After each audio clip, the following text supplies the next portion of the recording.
Did you hear that? It's just the wind, babe. Go back to bed. No, babe. I think there's something out there. Can you please at least go check? Probably just some squirrels, but alright. Where's the flashlight? I think it's by the door.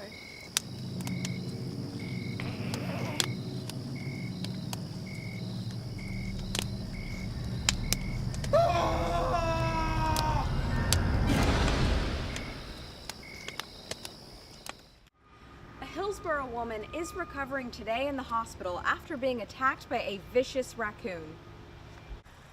I had to take care of a neighbor's dog, and it was in the next neighborhood over, so I went over as usual. They have a nice big pool area, and it's all enclosed, so I let the dog out. The moment I did that, the dog ran out in the grassy area, and I just looked around, and I saw big pillows just laying there.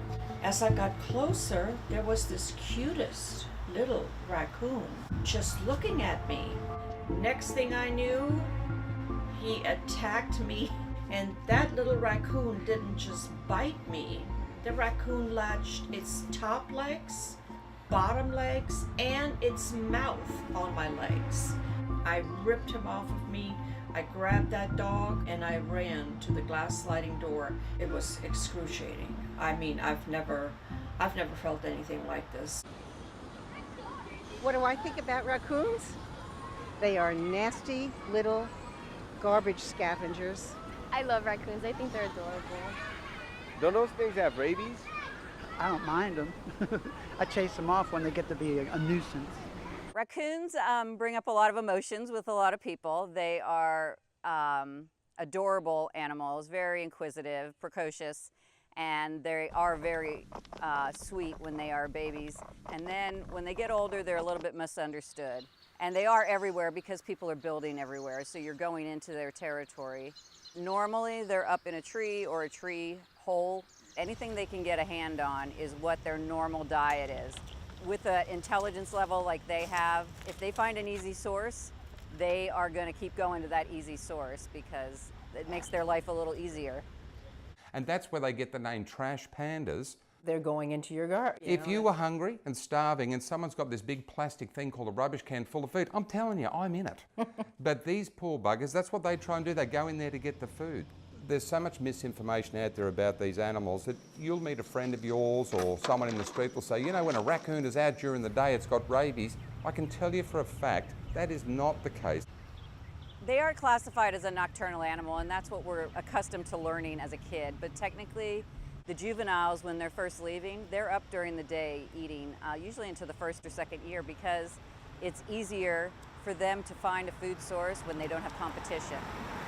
Raccoons can carry up to almost 12 different diseases at one time. They can carry a roundworm disease that is actually very scary. It can go into your brainstem and it's non-curable. So what I always tell people is to stay away from them. Myself, Candy, and Jess, we rehab all the raccoons for them. Season has kind of snuck in a little early this year, so we've been getting babies way before we typically do. Their natural habitats are being destroyed, and they're more likely to go into roads to get hit. They're more likely to be trapped and euthanized. I think people don't understand that they are just very curious, lovable creatures.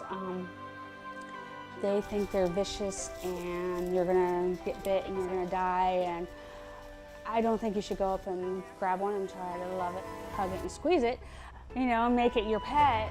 I know a lot of people do have them as pets, but there's breeders for that. So we ended up with pet raccoons because there was a breeder in Illinois that was not going to breed any longer and did not want to keep the ones that he had. In the beginning, family, they were so against it because of the stigma of raccoons and, you know, people thinking that raccoons are always, you know, terrible. Well, Thomas likes to wear coats when he goes out. He feels more comfortable, so he does that. Dave constantly sucks my thumb because when he was small, he wouldn't latch onto the bottle, so I'd have to put my pinky in there. And they shake hands, they'll sit. I think it's awesome. I love having pet raccoons, and I love being able to go around telling people I have raccoons. When we're out, people either look at us like we're weird and we're crazy, like keep it away from me, or they're like, oh my gosh, you have a raccoon, can I pet it? As far as having pet raccoons, a lot of people are against it. A lot of, wildlife experts and, veterinarians, they do treat them, but they will warn you against it. People keep these in their houses and that. It's not a good situation, especially with kids. The disease, a lot of them sits in the bloodstream, so it can get triggered at any time. It is not advisable. As long as I've worked with animals, I would never have a raccoon in the house. I just would not. They break people's hearts because they're so personable and loving, but is that worth, risking your life or risking your family's life? No, not really. They're not going to chase you down. They don't care. As long as you're not messing with them, they don't mess with you. And that goes along with your pets. Unless they're cornered, and this is just like any other animal in the world. They're cornered, they have babies, they're scared. I mean, you're going to fight to stay safe. The golden rule with any kind of wildlife, regardless what it is, now I did snake removals in Australia for 30 years. It's the same as from a snake to one of these, right? If you leave the animal alone, it will always leave you alone. It's when you try and harm anything that they're going to have a go at you. And that's fair enough. If you're going to try and harm me, I'm going to have a go at you as well. I still love raccoons, but I have a lot more respect for them now. I realize that they're adorable little bandits. They're really cute. But this is a wild animal, and I think I've changed my mind about letting it come up to me and thinking it's okay. Wild animals are wild. They are not to be approached. They are not, necessarily sick just because they're in your yard. Your yard was built in their territory, so they have nowhere else to go.